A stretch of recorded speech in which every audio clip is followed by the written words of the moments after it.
स्वागत करता हूं स्किल सेट मेहता क्लासेस के यूट्यूब चैनल में। आज हम आपको एक वीडियो के माध्यम से बिहार बीपीएससी 2025 ड्रेसर में जो रियल क्वेश्चन पूछा गया था उसका हम लोग एनालिसिस करने जा रहे हैं। तो एनालिसिस में देखिए क्या है, BPSC important question for dresser 2025 जो हमारा Bihar technical service commission dresser में जो कि रियल क्वेश्चन पूछा गया है उसका हम लोग आज एनालिसिस करते हैं। 5 क्वेश्चन का आज हम एनालिसिस करेंगे जो हमारा वीडियो नंबर 4 होगा, पार्ट 4 होगा। इससे हम लोग 3 पहले बना चुके हैं। तो क्वेश्चन का था, what is normal pulse pressure of an adult. Normal pulse pressure एक एडल्ट का कितना होता है। तो हम लोग सबसे पहले टर्म को समझेंगे पल्स प्रेशर। पल्स प्रेशर क्या होता है। तो नॉर्मल बीपी हम लोग का नॉर्मल बीपी यानी ब्लड प्रेशर कितना होता है 120/80 mm of Hg। इसका तो पल्स प्रेशर क्या होता है, सिस्टोलिक। ऊपर वाले को हम लोग बोलते हैं सिस्टोलिक और नीचे वाले को बोलते हैं डायस्टोलिक। सिस्टोलिक और डायस्टोलिक दोनों का डिफरेंस को हम लोग पल्स प्रेशर बोलते हैं।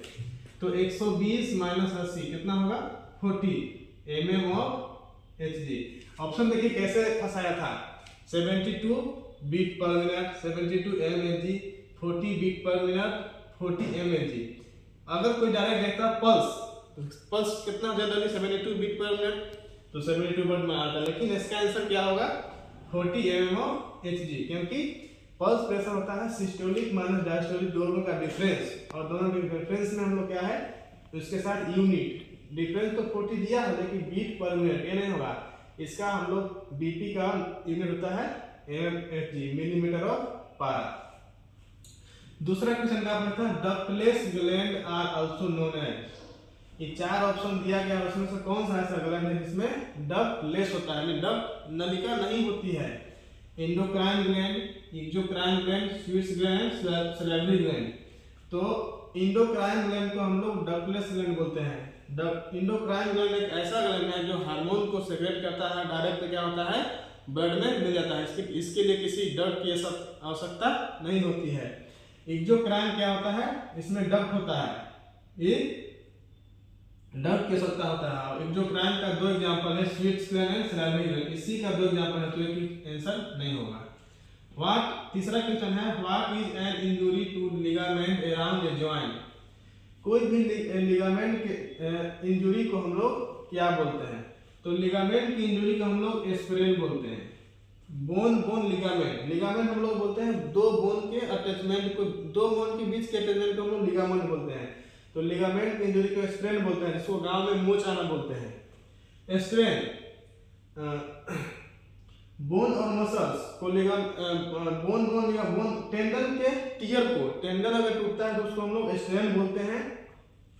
सबलेक्शन 2 जॉइंट के बीच के डिसलोकेट हो जाना उसको हम लोग सबलेक्शन बोलते हैं। जॉइंट का डिसलोकेशन को हम लोग सबलेक्शन बोलते हैं।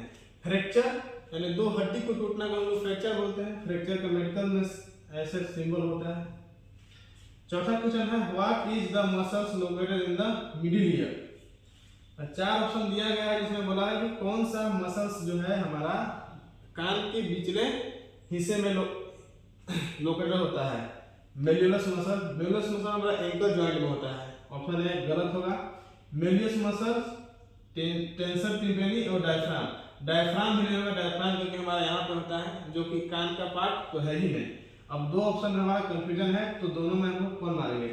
तो मेलियस मसल्स टेंसर टिम्पेनी मसल्स का एक अटैचमेंट है, तो इसका रियल आंसर हो जाएगा tensor tympani. What is the action of Augmentin. 5वां क्वेश्चन पूछा था, what is the action of Augmentin. हमारा ऑगमेंटिन का एक्शन क्या होता है। 4 ऑप्शन दिया गया था, antibiotics, analgesics, antipyretics and antitussive. तो हम लोग चारों को बारी से समझते हैं और ऑगमेंटिन को समझते हैं कि ऑगमेंटिन क्या होता है। ऑगमेंटिन एक हमारा एक एंटीबायोटिक्स है, तो ऑप्शन ए आंसर राइट होगा। एनाल्जेसिक उसको बोलते हैं जिसको हम लोग दर्द निवारक दवाई बोलते हैं, जिसमें हम लोग पेन में किसी को देते हैं उसको एनाल्जेसिक बोलते हैं। एंटीपायरेटिक किसी पेशेंट को यदि या किसी व्यक्ति को फीवर आ गया तो उसको हम लोग एंटीपायरेटिक्स मेडिसिन देते हैं। एंटीट्यूसिव कोई पेशेंट जिसका कफ है उसको हम लोग एंटीट्यूसिव मेडिसिन देते हैं। गाइस यदि मेरा वीडियो आपको अच्छा लगे तो मेरे चैनल को लाइक, सब्सक्राइब, शेयर कीजिए। Thank you guys.